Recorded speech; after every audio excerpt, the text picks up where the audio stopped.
Hi friends, I am reading Running Out of Time by Margaret Peterson Haddix, and thanks to Simon & Schuster Publishing for letting me post this so that you guys can enjoy it. We're on chapter 17. She just called and Mr. Neely, or a man picked up the phone, and who said he was Mr. Neely, and he said, "Who's this?" And then the chapter ended. So let's continue. Again, think about conflict and think about what in the world would you do during this situation. "Hello?" the voice on the other end said. Jessie was too startled to speak, but all her fear and exhaustion melted. She even forgot Ray and Toll. The strange phone thing had actually worked. She'd reached Mr. Neely. Now finally she could get help for Katie and the others. Then, because Jessie remembered how briefly everyone else had stayed on the phone, she began talking fast. "My name's Jessie Kaiser. I'm from Clifton. Remember? You were against it. You were right about it being bad. Now lots of children have diphtheria. Mr. Clifton and his men won't get any medicine to them, and they're going to die if we don't get them help." "What?" Mr. Neely asked. Jessie repeated her explanation more slowly. It was strange talking into the club-like phone, but she reminded herself someone was listening, so she finished with, "So will you help? Ma said you would. That's why she gave me your number." "What did your mother say I would do?" Jessie strained to remember. "She said you call something, a stick. No, a board. A board of health. Then she said you'd call a news conference." "Ah." There was a pause, as though Mr. Neely was thinking. Jessie was afraid he'd say, "No, that won't work. There's nothing I can do." Jessie gulped. If Mr. Neely didn't help, who would? Then she heard, "Of course I'll help." "Oh, thank you," she said. "But this is atrocious," Mr. Neely continued. "Simply atrocious, if you're right. Are you sure it's diphtheria? Are you sure there's no medicine?" "That's what Ma said." "You're outside Clifton now?" Jessie nodded, but then remembered he couldn't see her. "Yes, I've walked forever because you didn't answer the first time I called, and then I couldn't find another phone." "Uh-huh. Who knows you escaped? That is, are you safe?" "I don't know. There were two boys." She described what had happened, and it didn't seem as scary now as long as they didn't come back. "Do you think they work for Mr. Clifton?" No, they couldn't." "Are you sure?" "Yes, you'll have to take my word for it because you're not used to things outside Clifton. They sound like ordinary hooligans. Has anyone else tried to stop you?" Jessie didn't like it when adults told her she'd have to take their word for something. But this was Mr. Neely, who was going to help. She told him about the strange man who knocked her down at the stopping point, and about the camera back at Clifton that maybe caught a glimpse of her leaving. "But no one captured me, so I guess none of Clifton's men know where I am." "All right, but I'm coming to pick you up immediately. Where are you?" "It's 15 miles from Indianapolis. Get help for Katie and the others. That's more important." Mr. Neely laughed, almost merrily. I'll make a call or two before I come, and I can still be there in about a half hour. I take it you don't know how fast cars go." I've seen a lot of them, and I was in a truck." "Oh, well, all right then. Now, you'll get a chance to ride in a car too. Look for a white-haired man in a black Cadillac. That's a big car, and I'll be there as soon as I can. Goodbye." The phone clicked, and then Jessie heard a buzzing again, like when she first picked up the phone. "Mr. Neely! Mr. Neely! Are you still there?" No one answered. Jessie sighed. She'd never figure out these phones, but who cared? Jessie grinned as she put the phone back in its cradle. She'd reached Mr. Neely, and he was going to help. But Jessie's grin faded for a minute. Why hadn't Mr. Neely asked her to describe herself? How was he so sure she'd be able to recognize him? Jessie squinted, thinking hard, but after a minute she shrugged. She didn't see any of the other 13-year-old girls alone at the KFC. Probably Mr. Neely knew that. She could go ahead and rejoice. Jessie went back into the restaurant and celebrated by asking the woman at the counter for some chicken and potatoes and lemonade. It cost more than $3, an incredible sum, but Jessie didn't care. "You look happier," the woman said. "Yes," Jessie said. "Everything's going to be okay." She ate at one of the tables by the window and divided her time between watching for Mr. Neely and looking around at the other diners. She'd barely finished her food when she saw a black car pull up outside the KFC. A white-haired man got out and looked around impatiently. He was tall and thin and wore a white shirt.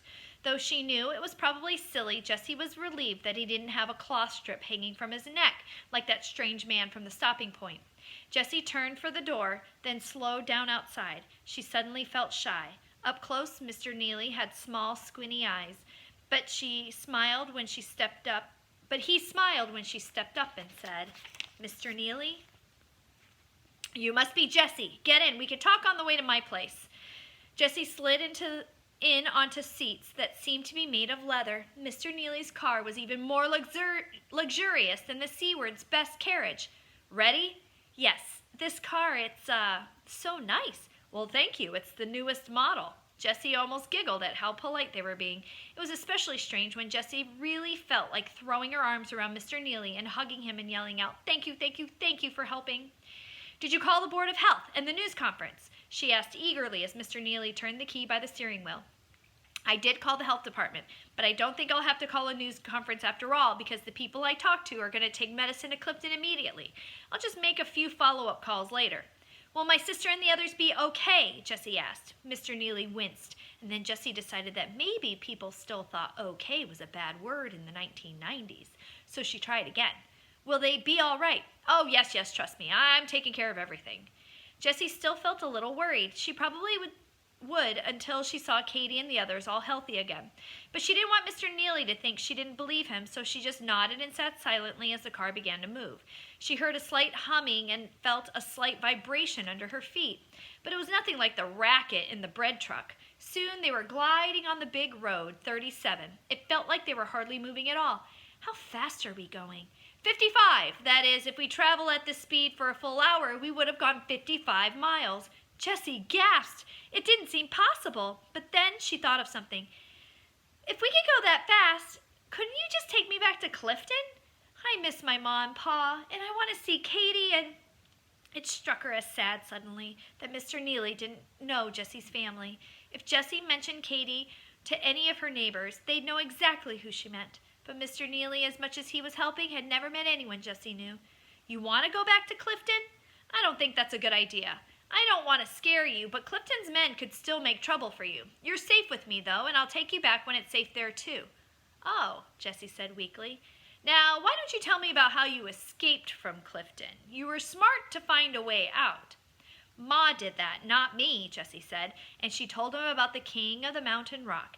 It reminded her how puzzled and worried Ma had been sending Jessie on her journey. "There was one thing Ma couldn't figure out. Can you tell me why Clifton became so dangerous? Maybe I just don't understand tourist sites well enough. Ma said Clifton's men wanted everything to be authentic for the tourists.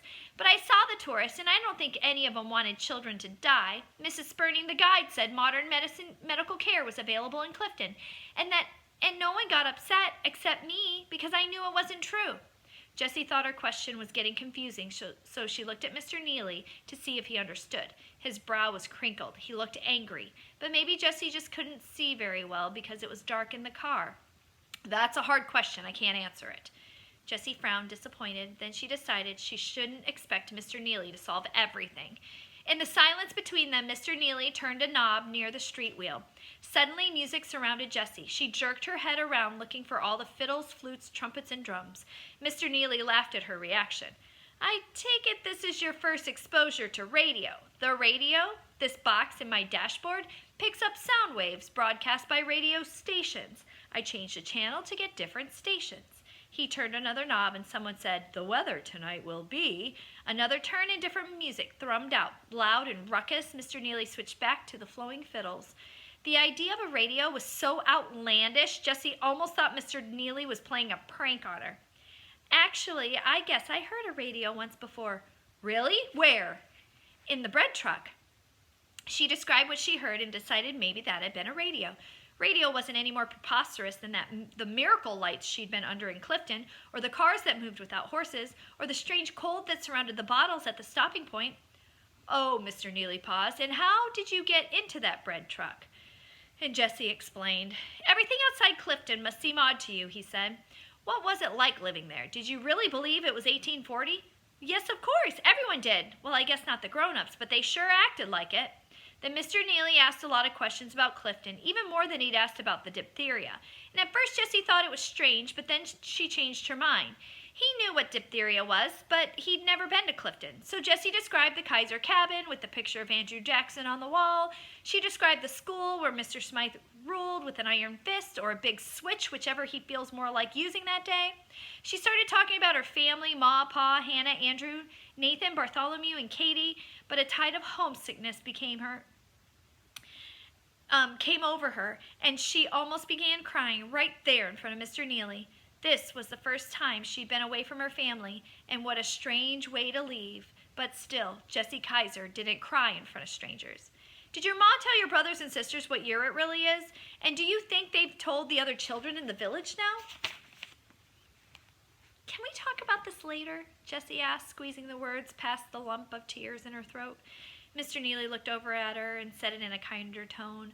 Oh, sure. I forgot how tired you must be. When we get to my home, you can sleep, and I'll make some more calls, and then we'll talk about this in the morning. Jessie closed her eyes then until she heard Mr. Neely say, "This is Indianapolis." She looked out at the biggest, brightest, most incredible place she's ever seen. The lights were even outdoors, and they were brilliant. Jessie couldn't see a single star because of the glow, and some of the buildings were swallowed in the clouds. Skyscrapers, Mr. Neely explained, and Jessie remembered Ray using that word. Mr. Neely pointed out the various landmarks, including the ornate state capitol, and Jessie gawked at the rows and rows of buildings. It looked like Indianapolis had done quite well for itself after all. Several miles from what Mr. Neely called the downtown, there were still lots of houses and other buildings crammed together.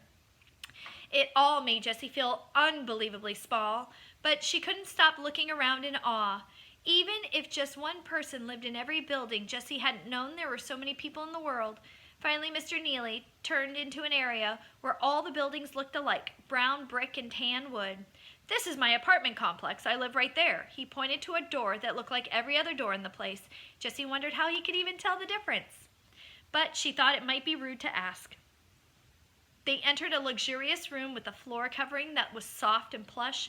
Jessie had never seen anything like it. There were also huge sofas, soft and cream-colored, big enough for 2 or 3 people to sit on at once. The sofas were even nicer than Dr. Pfister's back in Clifton, and nothing at all like the Kaiser's wooden chairs. After Jessie marveled over the sofas, Mr. Neely showed her the TV, which was like a radio, but it showed pictures too. That's unbelievable! Are you sure it's not magic? Secretly, though, she was trying to figure out why Neely's apartment didn't really feel very friendly. It felt, Jessie thought, like no one really lived there. "Do you live here all by yourself?" "Yes," Mr. Neely said, and Jessie decided that explained it. She'd never met anyone who lived alone, and it seemed very sad. "This will be your bedroom. Here's your bed. Why don't you use the bathroom, and I'll get you a bedtime drink." When Jessie came back from the bathroom down the hall, also incredibly luxurious, there was a glass on the table beside the bed. "It's just water. I'm not a doctor or anything, but I'm sure you're dehydrated after all that walking. You must drink this before you go to sleep." And then he left her alone. Jessie picked up the glass, wondering if the environmentalist she'd met was right about water being poison. This water looked perfectly ordinary, and Mr. Neely seemed to think it was okay, but maybe nobody had told him. And Jessie decided, I think it's safer not to drink it. She wasn't thirsty after all the lemonade back at the KFC anyway, but if she left the water by the bed, she might forget and drink it when she woke up. So she looked around for a place to pour it out and finally settled on the window. She had to struggle with the latch, but eventually got it open and slowly let the water spill out. It splashed down 2 stories. Then Jessie put the glass back on the table by the bed and took off her boots and jacket. She felt bad that her pants were dirty from crawling through the ditch that morning, but Mr. Neely hadn't given her any clothes to change into. She brushed the worst of the caked mud off the pant legs and laid down in the bed. A few minutes later, she saw Mr. Neely open the wooden door a crack and peek in.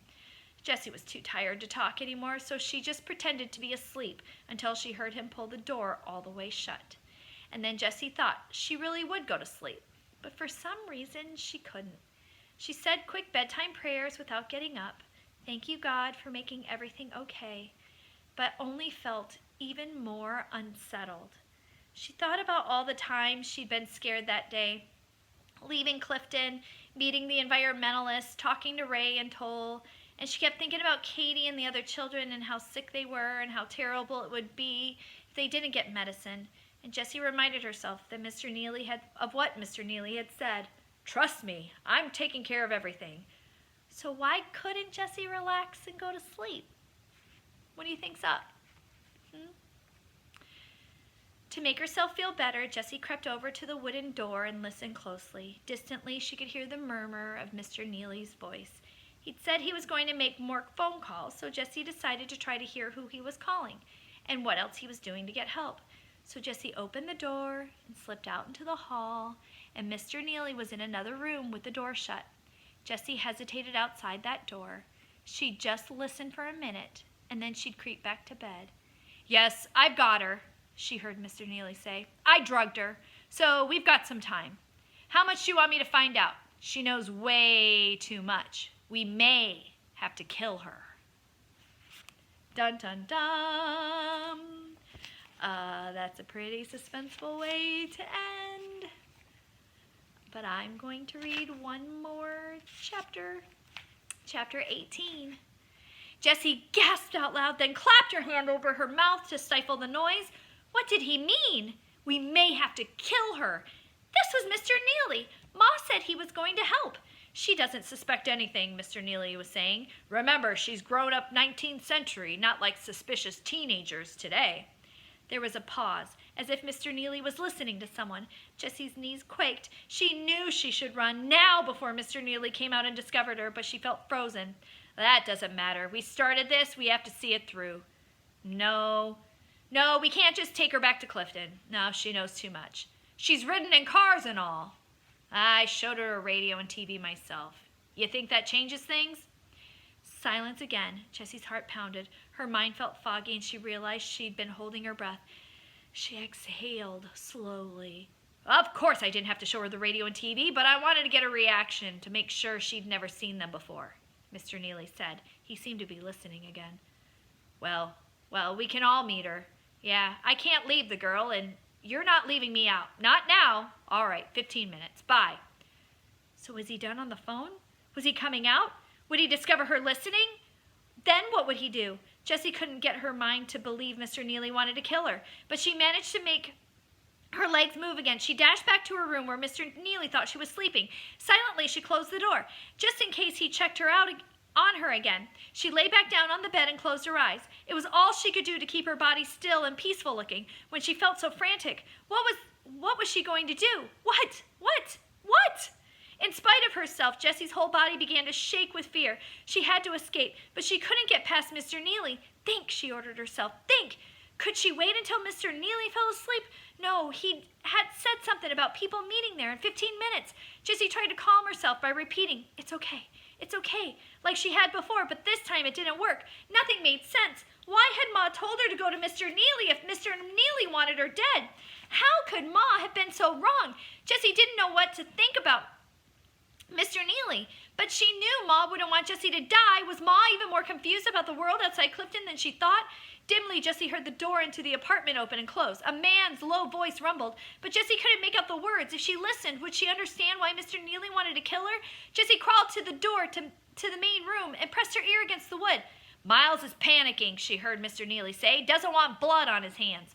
No, it's greed. He sees all the tourist money disappearing. A man's bear-like voice answered, but he agreed from the beginning the tourists were just a cover. We have to remind him our research is more important than anything else. Jessie couldn't hear the next response. It sounded like Mr. Neely again. Then a woman's high voice said, maybe we can have it both ways. We take care of the diphtheria deaths quietly, and bingo, Miles keeps his tourist money. We get our research. More talk Jessie couldn't hear. Then, no more tourists. Someone's bound to get suspicious if we keep running thousands of people through there. Jessie remembered the guards back at Clifton talking about the village closing down. They had said there wouldn't be any more tourists, but why would anyone want to have Clifton Village without tourists? What research were they talking about? Why did they want anyone to die of diphtheria? Jessie's ear began to hurt from being pressed so hard against the door. She turned around, switching to her left ear, just in time to hear the main door open and close again. Mr. Clifton, the three voices said almost together. The new person was Miles Clifton. He had a squeaky, panicky voice Jessie had trouble hearing. She'd hear him say, too soon. You promised at least one generation before. This was a bad idea from the beginning. I knew it wasn't foolproof. If that girl could escape, we're all going to get caught. Now, Mr. Neely's voice was low and soothing. Jessie strained to hear. Sensors picked her up the minute she lifted that manhole. Decided to have her followed just to see who she would contact. Jessie reeled back from the door. Had Clifton's men known all along that she'd left Clifton? Could someone have followed her the whole way? She remembered the man knocking her down at the stopping point, and how he'd looked so deliberately at the note with Mr. Neely's number. But how could Mr. Neely be one of Clifton's men? She rubbed her forehead in confusion. When she placed her ear to the door again, Mr. Neely was saying, "Can't escape now. I gave her enough to knock her out for hours." Jessie could tell the next voice was Mr. Clifton's, but she couldn't make out his words. Then Mr. Neely said again, sounding huffy, all right, I'll double check. I'll lock her in if it makes you feel better." Jessie scrambled away from the door. Mr. Neely was coming. She had to get back into the bed. It seemed miles across the room. She was almost there. She could hear his steps outside. At the edge of the bed, Jessie tripped over her own boots. She went sprawling, her head striking the bedside table. She hit the floor as the door opened. Distantly, Jessie heard Mr. Neely chuckle. Well, looks like our little time traveler fell out of bed." Then everything went black. You're going to have to stay tuned till tomorrow to find out what happens in chapter 19. Oh my gosh, it's so suspenseful. Is Mr. Neely actually Mr. Neely? What do you think?